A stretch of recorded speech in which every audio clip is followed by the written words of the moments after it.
Merci de votre présence. Donc on vient de nous présenter rapidement. Je m'appelle Andrea Borbasquet-Pichard. Comme l'a dit Niki, je suis Head of Customer Success au sein de Spix France.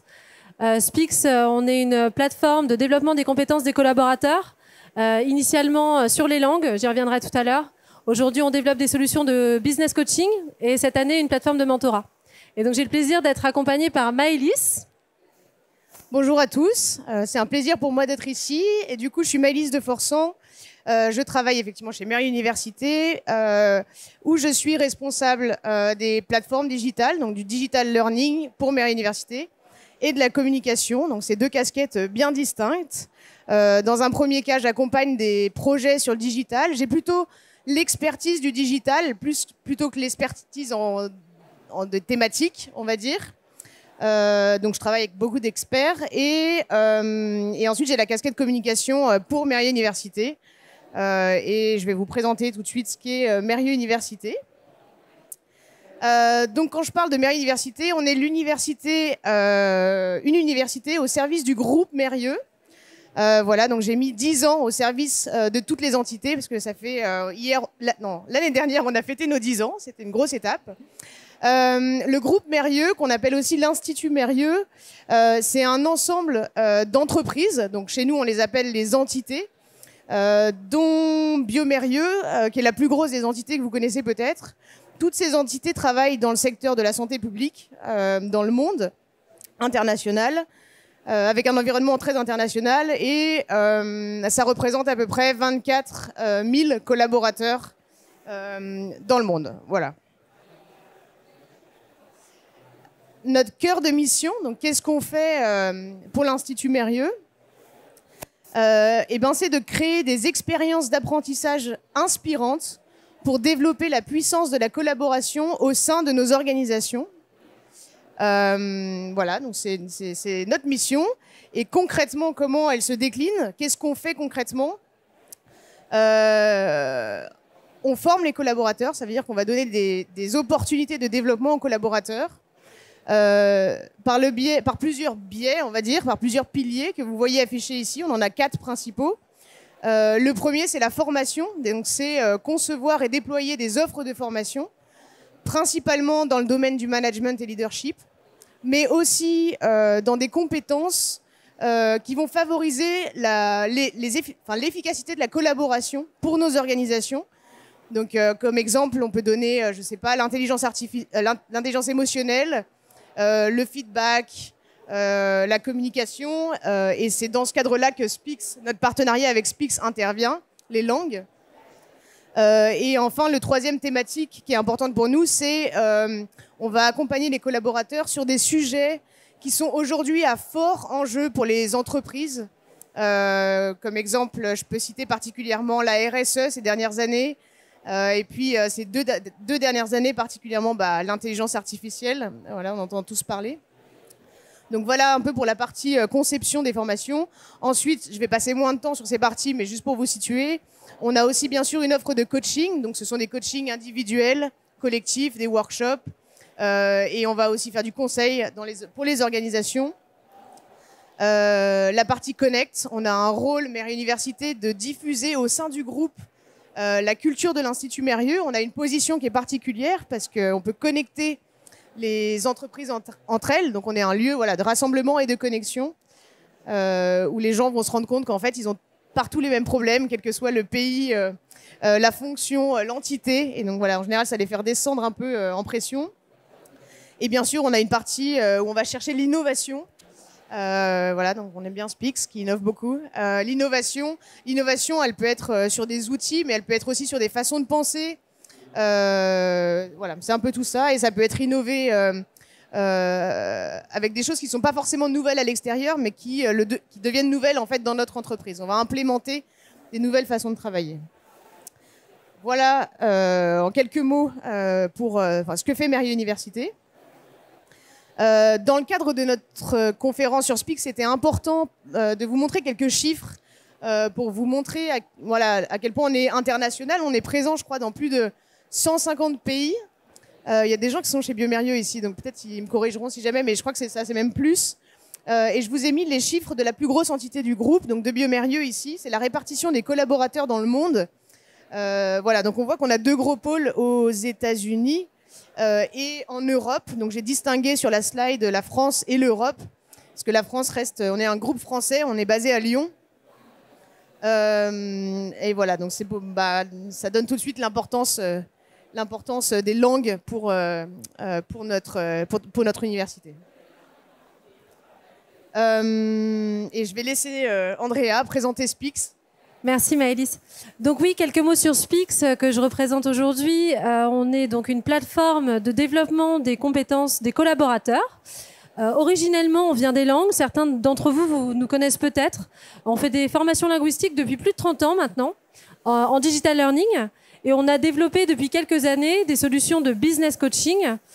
Et cette année, on lance notre plateforme de mentorat. Donc tout cela s'inscrit dans une logique qui est d'avoir des leviers dans votre boîte à outils L&D, votre boîte à outils RH, responsable formation, de solutions complémentaires pour accompagner le développement de vos collaborateurs afin qu'ils restent alignés avec les objectifs business de vos organisations. Voilà, donc on a un réseau aujourd'hui de plus de 2500 formateurs et coachs experts dans leur domaine. On est présent à l'international, c'est comme ça qu'on peut accompagner des groupes comme l'Institut Mérieux. Et donc, on a également notre capacité à s'intégrer sur l'ensemble des LMS et des LXP du marché. Donc, on se connaît tous sur ce salon et on est en capacité d'intégrer nos solutions dans vos LMS et vos LXP sans problème. Donc, la raison de notre présence aujourd'hui, c'est de vous donner un contexte, donc celui de Speaks et de l'Institut Mérieux, Mérieux Université, qui, je pense, est peut-être le même que vous avec certains de vos partenaires aujourd'hui en formation, en coaching, formation langue et autres. Et peut-être que certains de vos partenariats s'inscrivent dans la durée. En tout cas, je le souhaite, je vous le souhaite, parce qu'on sait le travail que ça représente d'implémenter des nouvelles solutions au sein d'une organisation. Et donc là, l'idée, c'est de se questionner sur comment est-ce qu'on peut faire en sorte que ces partenariats se pérennisent et s'inscrivent dans le temps. Aujourd'hui, on le sait, c'est pas quelque chose de nouveau, ça s'accélère post-Covid, mais on est quand même dans un monde extrêmement changeant, extrêmement incertain, qui se modifie en permanence.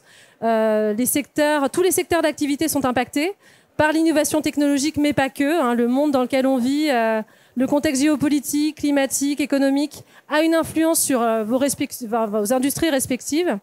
Et donc, vous devez adresser énormément de changements et notamment de chantiers de transformation. Et je pense qu'il est important dans ces contextes-là de se questionner sur ce qu'on peut maintenir. Qu'est-ce qu'on est en capacité de garder en place pour capitaliser sur l'existant et ne pas nécessairement se dire ça, j'ai l'impression que ça marche pas, on va tout changer, on va changer nos partenaires, on va changer nos providers, ça va pas, les KPI sont pas bons, on change tout. Non, je pense qu'il est important quand même de se questionner sur ce qu'on peut faire avec l'existant et pour re-questionner ça, rebattre les cartes et changer ensemble. Donc je pense que c'est ce qu'on va voir ensemble. Voilà, donc 7 ans de partenariat. On s'est permis de faire un petit parallèle avec ce qui est un partenariat entre un partenaire et un client, entre prestataire et client comme Mérieux. C'est un peu comme un mariage. On pousse un peu loin la comparaison, mais je pense qu'on peut quand même la faire. Donc on fête nos noces de laine avec Maëlys. On est très heureuse de ça. Très heureuse de célébrer ça avec vous aujourd'hui. Et donc ces noces la laine, qu'est-ce que ça représente les noces de laine? C'est la solidité, la durabilité. Mais 7 ans, le chiffre 7, il a aussi une symbolique, c'est celui du renouveau. Pour certains qui s'intéressent à ces sujets-là, en tout cas moi ça m'intéresse. Le chiffre 7, c'est le moment du renouveau. Et donc la question de se renouveler, elle se pose, je pense, dans un mariage aussi, de se dire voilà, on en est là, on fait un bilan, qu'est-ce qu'on peut changer, qu'est-ce qu'on garde, qu'est-ce qu'on change pour continuer à avancer, peut-être revoir certaines clauses du contrat pour se dire bon bah ça ne me convient plus, j'ai besoin de le modifier. Et pas de se dire, bon, bah, ça fait 7 ans, ça ne marche plus. Divorçons. J'exagère un peu, mais l'idée, elle est là. C'est de te dire, je pense que vous avez des partenaires en place qui fonctionnent et qui peuvent sans doute être optimisés. Donc la question va être de comment est-ce qu'on optimise. Donc là, je repasse la main à Maëlys. On a fait ce bilan ensemble, mais je me permettrai de lui laisser la parole. Ouais. Comme l'a dit Andrea, ça fait 7 ans de partenariat, donc c'est long et pas tant à la fois, mais ça peut. Et surtout, au bout de ces 7 ans de partenariat, nous, on avait un contexte qui était un peu particulier par rapport aux autres années. notamment, on a pu noter 3 choses qui étaient importantes à renouveler dans notre partenariat ou à retravailler en tout cas. Alors chez nous, chez Mairie Université, on était dans un contexte particulier de réduction des budgets. On avait un nouveau CEO qui est arrivé dans l'entreprise et qui voulait faire des marges, voilà, qui voulait augmenter le chiffre d'affaires. Et un des moyens d'augmenter le chiffre d'affaires, c'est de diminuer le budget des partenaires. Donc voilà, une réduction des budgets. Ça a été un peu le lancement de comment on re-questionne en fait ce contrat. Je regarde beaucoup ici parce qu'en fait, il y a le retour de slide. Je ne sais pas si les gens du fond le voient, mais c'est vrai que c'est particulier parce que voilà. Ensuite, le deuxième point, c'était que on souhaitait mettre en place une offre beaucoup plus simple. Ça faisait à peu près 5-6 ans qu'on avait du digital chez Mairie Université. Voilà, pour l'Institut Mérieux. Et en fait, on avait commencé à acquérir de la maturité un peu sur ces offres digitales. Et il y avait vraiment une volonté de se dire... moi, je revenais de 6 mois aux États-Unis et vraiment, là-bas, tout est simple. Et je voyais qu'eux, ils galéraient un peu à comprendre quand je leur présentais l'offre digitale parce qu'on avait pléthore d'offres. Et donc, il y avait vraiment cette volonté de simplifier. Le digital, en fait, ça doit être simple. Voilà, et donc c'était un challenge qu'on avait avec Andrea et Spix, du coup, de comment on peut simplifier cette offre. Et enfin, on avait toujours le besoin d'avoir une offre qui répond aux besoins, qui répond à nos besoins. Et on avait une offre en place avec Spix à l'époque, et on voyait qu'il y avait une chute dans les KPIs. Voilà, que en fait, c'était une offre qui avait fait son temps. Elle était en place depuis 5 ans. Il y a 5 ans, elle était évidente et c'était presque révolutionnaire. C'était une offre corporate adressée à tous les collaborateurs. Mais voilà, là, il était temps de changer. On voyait qu'il y avait une baisse des chiffres. Voilà. Donc on part de tout ce contexte et puis on se re-questionne du coup sur nos besoins. Qu'est-ce que c'est nos besoins ? Nos besoins à cet instant T, c'était de réengager nos populations cibles parce qu'on est une entreprise internationale. On a un besoin énorme des langues, de la communication, de partager. Donc c'était indispensable. On a besoin de répondre à un besoin qui est international, évidemment, pas seulement français. On a besoin, nous, Mairie Université, c'est dans notre mission de pouvoir donner aux collaborateurs des opportunités d'apprentissage. C'est notre mission principale, et ce, afin de promouvoir l'organisation apprenante. Et donc l'organisation apprenante, elle peut se définir de plein de manières, mais au moins d'une manière, c'est pour moi en tout cas, que l'entreprise puisse donner ces opportunités aux apprenants et qu'eux, ils puissent librement monter en compétences sur ces sujets et en profiter. On va leur dire, voilà, on est de plus en plus international, on a des enjeux, il y a des services qui ont été splittés en deux avec une partie aux États-Unis, une partie en France ou partout dans le monde. Et en fait, on va vous accompagner sur cette montée en compétences. Et du coup, voilà, saisissez-la et nous, on met ça à disposition pour vous. Je ne sais pas si tu veux rajouter quelque chose sur cette slide. Je te laisse poursuivre. Tu me laisses poursuivre. Et donc du coup, effectivement, on avait un partenariat avec Spix. Et puis la question se posait de dire, voilà, on a cette réduction de budget, on a une offre qui répond moins aux besoins et qu'on veut faire évoluer dans tous les cas. Et en même temps, on a un partenariat qui marche bien avec une offre dans laquelle je crois. Je vois qu'il y a un potentiel énorme et puis il y a un besoin. Et donc, du coup, la première chose, c'était d'en parler à Spix, de pouvoir dire, voilà, nous, on a ça, ça et ça qui ne fonctionne plus. Moi, j'ai ça comme contrainte. Qu'est-ce qu'on fait ? Et donc, on a mis l'alliance de l'humain et de la technologie. Et ce n'est pas des paroles en l'air. Je disais, moi, je n'ai pas de part chez Spix, donc j'ai aucun intérêt à parler de tout ça. Mais en fait, ce n'est pas des mots qui sont volés. Il y a vraiment un produit chez Spix qui est complet, qui est complet. Et donc qu'on a envie de vendre. En fait, c'est une solution auquel nous on croit énormément, alors qu'il y a énormément de concurrence sur le marché des langues notamment, puis du digital en général. Et derrière le produit auquel on croit, il y a aussi un accompagnement humain qui est énorme. Et en fait, on avait ce partenariat qui fonctionnait et voilà, on n'avait pas envie de l'arrêter. Donc on a su réinventer ce partenariat, et on a su le réinventer parce que Spix a mis en place, et avait déjà en place, mais a su mettre en place, évoluer au fur et à mesure des années dans leurs produits aussi à eux. Et je vais laisser Andrea en parler un peu plus parce qu'elle en parlera bien mieux que moi. Non, non, mais je pense que Maëlys est une merveilleuse ambassadrice. C'est pour ça qu'on est avec elle aujourd'hui aussi. Je pense qu'elle a parfaitement compris ce qu'on faisait au sein de Spix. Mais oui, pour pouvoir continuer dans le temps avec nos clients, on sait qu'il y a un enjeu clair, c'est de pouvoir continuer à innover, à recenser leurs besoins, à être à l'écoute de ce qui change au sein de leurs organisations pour rester alignés et pour pouvoir continuer d'avancer ensemble.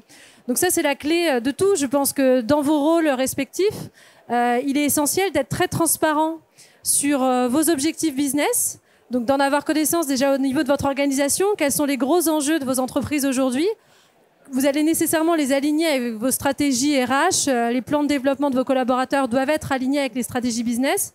Et donc tout cela doit redescendre vers vos partenaires. C'est essentiel qu'ils aient parfaitement connaissance de vos objectifs individuels, ce que vous souhaitez réaliser avec les solutions dans lesquelles vous investissez, et que si finalement il y a à un moment donné une incompréhension, un désalignement, de pouvoir très rapidement, grâce à cet échange et à cette communication, de pouvoir réajuster. Et je pense que c'est ce qu'on a fait en faisant donc évoluer la solution en place vers quelque chose qui répondait davantage aux besoins de l'Institut Mérieux. On a démarré en 2018. En 2024, forcément, les besoins avaient changé. Du coup, quelle solution on a proposé pour l'ensemble pour les 24 000 collaborateurs? Alors pour vous situer un petit peu, avant on avait 4 offres à disposition chez Spix. Alors je leur disais on a une licence corporate qui est adressée à tous les collaborateurs, et puis après vous avez 3 types de licences premium. La première qui fait ça, la deuxième qui fait ça, je les avais perdues. Voilà, c'était terminé. Aujourd'hui, en 2024, du coup, on a dit en fait, on va faire plus que 2 offres déjà. Une offre corporate, donc qui va être accessible à tous les collaborateurs en libre accès, et une offre plus premium pour ceux qui ont des besoins plus spécifiques. Déjà, l'histoire, elle est tellement simple. Moi qui la vendais auprès de mes clients internes, quelque part, je veux dire, c'était évident. Donc, pour vous donner un petit peu qu'est-ce qu'on a dans la licence corporate, auparavant, c'était une licence qui permettait de faire un test de positionnement. Simplement, donc de dire, vous avez tel niveau dans cette langue. Il y avait une librairie de contenu, des articles, des vidéos, et puis il y avait des exercices, mais qui n'étaient pas personnalisés, donc qui n'étaient pas reliés au niveau de l'utilisateur, donc un travail de l'engagement qui est plus compliqué. Et aujourd'hui, on a fait évoluer cette offre qui est une offre qui est beaucoup plus personnalisée, donc avec de l'engagement, une montée de l'engagement des collaborateurs. Et on a ouvert des sessions virtuelles à tous les collaborateurs qui peuvent se connecter quand ils le souhaitent dans des classes virtuelles avec un coach qui participe. Voilà, donc c'est vraiment une offre qui a évolué. Pour les licences individuelles, dont les licences premium, on n'a pas fait évoluer parce qu'en fait, on avait déjà cette offre-là et c'est une offre qui n'a pas bougé. Et on a toujours un pool de licences qu'on fait tourner sur l'ensemble de l'Institut Mérieux.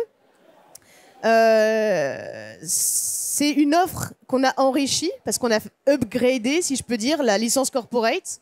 Voilà, on a fait une solution qui est beaucoup plus complète et qui marche. On le verra plus tard sur les chiffres que ça a donné. Une offre qui est flexible. Donc elle est flexible à la fois parce que c'est du digital, donc les gens se connectent quand ils le souhaitent, mais elle est aussi flexible pour les licences premium qu'on peut réassigner en permanence. Ça veut dire qu'on a un pool de licences et on peut les réassigner en permanence pour les gens qui sont moins engagés dans le digital. Ça arrive, de moins en moins, mais ça arrive quand même. Voilà. Une offre personnalisée, on l'a dit, ça c'est des challenges qui sont super importants pour nous, surtout avec aujourd'hui il y a beaucoup vous connaissez les applications, peut-être vous connaissez Duolingo. Voilà, c'est des applications en langue qui reprennent les codes des jeux du téléphone. Je fais référence à Candy Crush. On en a parlé tout à l'heure. Voilà, donc il y a besoin de personnaliser, de challenge. Une offre simplifiée. Voilà, on a 2 offres possibles et les gens ne se trompent plus pour en parler. Et un budget maîtrisé parce que la licence corporate, elle a un coût général. Et les licences individuelles, on a ce pool de licences. Et en fait, on fait avec ce pool de licences. Donc, il n'y a jamais de surprise à la fin voilà, on paye plus cher ou je ne sais quoi. On est super en retard. Les résultats à 8 mois, ils sont là. On a fait, sur les licences corporate, je vais parler principalement de ça, x4 en taux de pénétration, donc c'est l'inscription des gens. Un temps moyen de formation qui a été multiplié par 5, ce qui est énorme, on peut le dire. Non, un temps moyen de formation aussi par individu multiplié par 5. Un temps total de formation x8. Et ça en 8 mois, même pas en 1 an par rapport à l'année dernière, avec des hauts taux de satisfaction dans les classes virtuelles. Et sur les licences individuelles, on avait déjà retravaillé un peu l'engagement.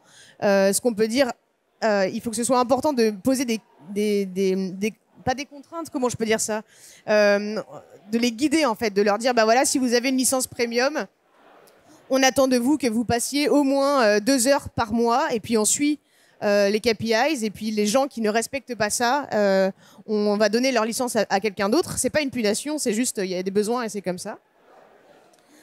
Les clés du succès. Alors ça, c'est la slide vraiment intéressante.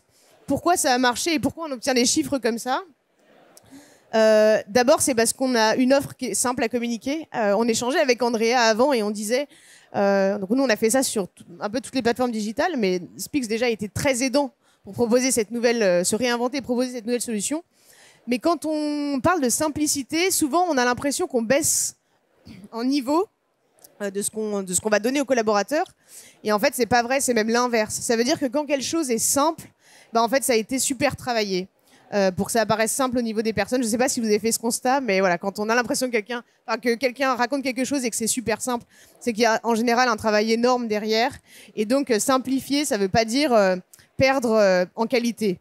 Et comme réduction des budgets ne veut pas dire perdre en qualité, dans notre cas et dans notre partenariat, c'était plutôt une optimisation des budgets en fait. On a baissé un tout petit peu le budget et en fait on a eu beaucoup mieux. Donc une offre simple à communiquer qui s'inscrit dans la stratégie de l'entreprise, super important de donner du sens. C'est quoi le storytelling? Pourquoi en fait c'est important cette offre de formation? Et moi dans mon rôle c'est important parce que j'ai des relais, on verra plus tard des relais de communication et en fait qui sont mes premiers clients dans l'entreprise et si eux ils adhèrent à l'histoire, si on communique avec de l'émotion, ils arriveront eux-mêmes à transmettre cette émotion et s'ils sont convaincus, en fait, voilà, il n'y a pas de secret. En fait, il faut vraiment rattacher ça à la stratégie de l'entreprise. Je vous montrerai un exemple après. Il faut, pour les clés de succès, il faut aussi une offre qui soit complète et personnalisée. C'est le cas de Spix. On est venu redonner, comment je peux dire, des modalités pédagogiques dans la licence corporate. On a inclus des classes virtuelles avec une expérience personnalisée. Une expérience utilisateur travaillée qui répond à un besoin. Évidemment, il faut l'ensemble des deux, sinon ça ne marche pas.